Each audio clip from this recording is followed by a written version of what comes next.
Altaf Hussain MKM والے, MKM اس دفعہ ان کے بغیر جیتی, ان کی دھمکیوں کے اور ان کی حمایت کے بغیر جیتی, کوئی ضرورت نہیں رہی.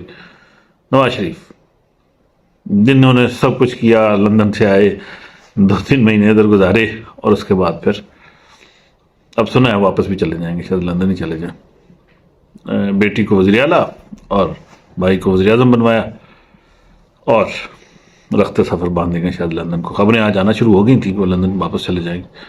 تو اس کے اوپر مریم صاحبہ کا پھر ٹویٹس اور وہ آتے رہے کہ نہیں وہ مینٹر ہیں, رہیں گے, یہ وہ بلا بلا بلا.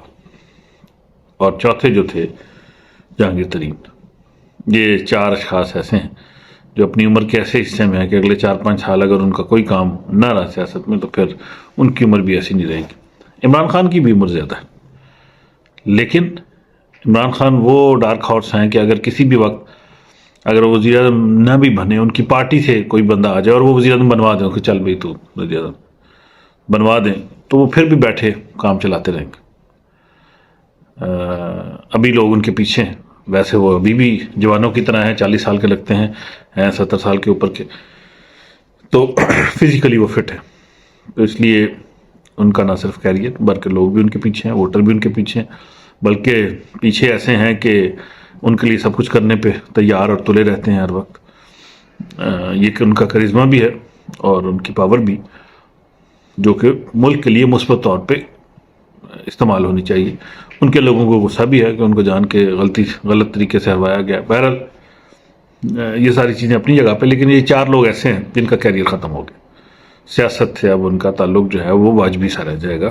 سیاست کسی دور میں جب مشرف صاحب پاور میں تھے, پھر وہ چلے گئے, پھر وہ لندن چلے گئے, پھر ان کے انٹرویو آیا کرتے تھے, اور وہ بھی کبھی کبھی. تو اس طریقے سے یہ لوگ بھی اگر یہ کبھی بولنا بھی چاہیں گے تو صرف بولے ہی کریں گے, اور اس کے علاوہ کچھ نہیں. تو یہ بہرحال آج کا جو ہے وہ پوائنٹ یہی بنتا ہے کہ سیاست بے رحم چیز ہے اور یہ لوگوں کو بھول جاتی ہے. اور اگر اگلے 5-10 سالوں میں کوئی اور بندہ آ گیا جو بڑا اچھا پرفارم کر گیا, بڑی چیزیں ملک کے لیے بنا گیا, ملک کو ترقی دے گیا, تو پھر ان میں سے کوئی بھی یاد نہیں رہے گا, کوئی بھی لوگوں کو یاد نہیں رہے گا کہ یہ وہ بھی ہوتا تھا. اور جنریشن جس طریقے سے ٹیکنالوجی اور یہ ساری چیزیں چینج ہو رہی ہیں, اور لوگ جس طریقے سے کھبے ہوتے ہیں ٹیکنالوجی میں, وہ میرا نہیں خیال کہ کوئی لوگ ان کو بہت جلدی یاد رکھ سکیں. جی رانا صاحب. خواتین و حضرات, آج کی اشد ضرورت یہ ہے کہ ملک کی تمام سیاسی جماعتیں مل کر بیٹھ جائیں اور کچھ ایشوز پر ایگری کریں, جن میں سب سے پہلے الیکشن کمیشن کی تنظیم نو ہے, اور پھر اس پروسیس کو ڈیسائیڈ کریں جو فری اور فیئر الیکشن کی طرف ملک کو لے کر جائے اور جو سب جماعتوں کو ایکسیپٹیبل ہو. نمبر 2 پر اکانومی, ایجوکیشن, ہیلتھ اور فارن پالیسی میرے نزدیک آتے ہیں. ان تمام سبجیکٹ پر ایک کامن ایجنڈا ترتیب دیں تاکہ پاکستان کی ایک سمت مقرر ہو. چاہے کسی کی بھی حکومت آئے, اس سمت کو پکڑا جائے, اس سمت کو نہ چھوڑا جائے, اور اس کو ٹرو لیٹر اینڈ اسپرٹ میں اس کو فالو کیا جائے.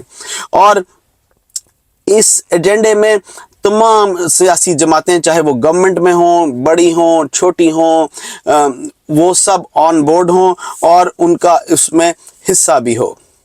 اگر ایسا نہ ہوا تو مستقبل قریب میں, جو کہ مجھے ہوتا نظر آ رہا ہے, کہ ایک بہت بھاری قیمت پاکستان کو ادا کرنی پڑے گی.